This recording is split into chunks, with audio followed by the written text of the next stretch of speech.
देखा है कि जब एक इंसान अपनी जर्नी में आगे निकलता है ना, तो वो जिस पाथ को एनविजन करता है, यानी वो देखता है, होता है ना, विजन क्या है, एक सोच है, लॉन्ग टर्म गोल और पाथ जब एक इंसान ब्रॉडर टर्म्स पे देख पाता है। आप इसको इस तरीके से समझ सकते हैं, एक पेड़ पे आप तो सबसे ऊंचा बैठे हैं और कोई नीचे बैठा है, तो कोई नीचे बैठा है तो उसको दिख ही नहीं रहा, कितना दिखेगा उसको, जो सबसे ऊंचा बैठा है उसको बहुत आगे तक दिखता है। ऐसे हमारी जिंदगी में विजन भी होता है। तो जो पाथ आप फॉलो कर रहे हो आज, उसमें एक विजन रखो कि अगले 10 साल कहां पहुंचना चाहते हो, अगले 20 साल में कहां पहुंचना चाहते हो, और उसका एक पब्लिक अनाउंसमेंट दो, बोल दो सबको कि तुम क्या हो और तुम कैसे जीना चाहते हो, तुम अंतिम सांस तक क्या करना चाहते हो। उससे क्या होगा, एक पब्लिक कमिटमेंट होता है, अकाउंटेबिलिटी हम करते हैं सारे लोगों के साथ, हम बिलीव करते हैं, हम भरोसा करते हैं, हम केपेबल बनते हैं, और हम उस गोल को अचीव करने के लिए अपने आप को और फोकस्ड कर पाते हैं। हम जो भी परेशानियां हमारी जिंदगी में होती हैं, हम उससे बाहर निकल पाते हैं। बिकॉज देखो ना दोस्त, आप जब भी अपने सपने जियोगे तो अलग अलग विपरीत परिस्थितियों में वो सपने कई बार धुंधले लगने लग जाते हैं, पर अगर विजन स्ट्रांग होता है और बार बार अपने आप को वो डेली बेसिस पे माइंडफुलनेस के साथ मेडिटेशन करते हो, उसको विजुलाइज करते हो, एक हायर वाइब्रेशनल प्लेस पे बैठा करो, मंदिर है, मस्जिद है, गुरुद्वारा हो सकते हैं, गिरजाघर हो सकता है, व्हाटएवर यू फील लाइक। आप देखो, माँ के चरण भी हो सकते हैं, है ना।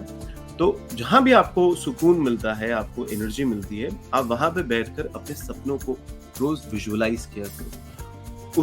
उस विजुलाइजेशन में खुद को एक दौड़ में जाता हुआ, दौड़ का मतलब है आपका रास्ता है, समय तो कम है ही इस दुनिया में, आपको जीतना भी है, उस दौड़ में आप जीत रहे हैं आप। और जीत हम जैसे लोगों के लिए पर्पस क्या है, ज्यादा से ज्यादा लोगों की जिंदगियों में पॉजिटिव बदलाव लाना, यही तो दौड़ है हमारी। उसमें स्टम्बलिंग ब्लॉक्स आएंगे, उसमें फिनिश लाइन से पहले हो सकता है मुंह के बल गिर पड़ो, गिरते हैं शेर ही मैदान जंग में, वो क्या गिरेगा जो घुटनों के बल चले। तो तुम शेर हो, तुम शेरनी हो। सोचो अपने अंदर उस भाव को। और फिर हम कहते हैं, ओपरा विनफ्री भी जो लीडरशिप एकेडमी के बारे में बताती हैं, जो उन्होंने गर्ल्स के लिए खोली जोहान्सबर्ग साउथ अफ्रीका के अंदर, और बहुत चैलेंजिंग उनको सिचुएशंस मिली, पर तब भी अब जब वो लड़कियां वहां से पढ़ के निकलती हैं, जिनको पढ़ाई भी नसीब नहीं थी, इतना रिवॉर्डिंग लगता है उनको। And she has explain, I could sense it. जब यार कोई इंसान नहीं होता सक्षम, आप उसकी मदद करते हो, उसको ना केवल सक्षम बनाते हो, वो अच्छा करता है फिर अपनी जिंदगी में, लोगों के लिए एक एग्जाम्पल बनता है, लोगों की जिंदगियों में वो अच्छे परिवर्तन लाता है, ये एक इंस्पिरेशन।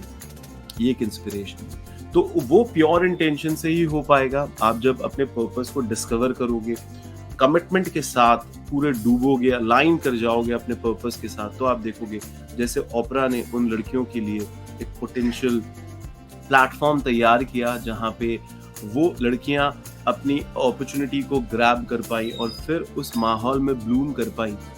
तो ऐसा आप भी कर सकते हो। जो भी आपके सपने हैं मदद करने के लोगों के, तो प्रीचिंग से अच्छा है सर, उसको लगाओ, उसको कंटिन्यूअसली, कहते हैं ना, अपने सर्कमस्टांसेस में खुद को दिखाओ। वो जो संभावनाएं हैं उनको गले लगा के तैयार रहो और मत घबराओ, बस आगे बढ़ो अपने सपनों के लिए, उनको चेस करो दोस्त। वो इंटेंशंस जब तक मैनिफेस्ट होके रियलिटी में आपके सामने नहीं आते, वो जो आइडियाज हैं वो एग्जीक्यूट होके एक्शन में आप नहीं लाते, तो वो इंटेंशन फिर धरे के धरे रह जाते हैं। उनको अलाइन करना आपके बिलीव्स को आपके एक्शन के साथ, आपके एक अच्छे रास्ते के साथ, उसको राइट पाथ पे पर्पसफुली अलाइन करना बहुत जरूरी होता है।